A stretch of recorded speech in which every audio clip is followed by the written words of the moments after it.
আপনারা দেখতে পাচ্ছেন একেবারে সুন্দরবনের মাঝখানের অবস্থা। আমরা বাস্তবের আয়নায় বিপ্লব আমার টোটাল টিম সুন্দরবন ট্যুরে আসছিলাম। তো দেখেন, নাইম এদিকে আসো, রুলামিনের এই জায়গায় আসো। আমি বলছি এই ফলটা আসলে কি ফল? এই যে গাছে এই যে ফল হয়েছে, দর্শক দেখেন, এই যে আমি একটা ফল ছিঁড়ছি। রুহুল আমিন একটা ফল দেখতে পেয়েছে, এখানে আরো আছে। এটা একটু খেয়ে বল কি রাখলো।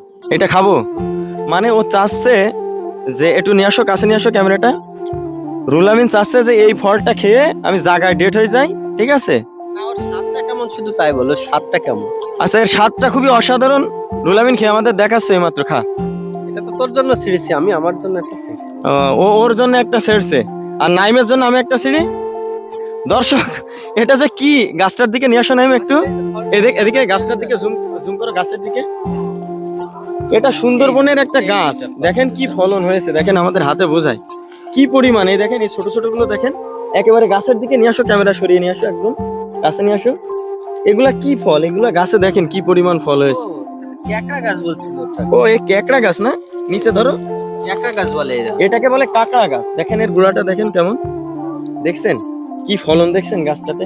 আর এই যে গোলপাতা গাছ, এইটা দেখেন, দেখছেন নারকেল গাছের মতো। একদম অবিকল নারকেল গাছের মতো দেখতে, দেখতে মনে হয় যেন নারকেল গাছ। আর কেওড়া গাছ ইত্যাদি ইত্যাদি, ভাই জানি না, এত জানি না এখানে এত ধরনের গাছপালা। তো আসছি আমরা প্রায় সকাল 8টায়, এখন কয়টা বাজে, এখন 11:57 বাজে। প্রায় 3 ঘন্টা ধরে আমরা ভিতরে আছি, অনেকগুলো ভিডিও বানাইছি, অবশ্যই এক এক করে সব আপলোড করব।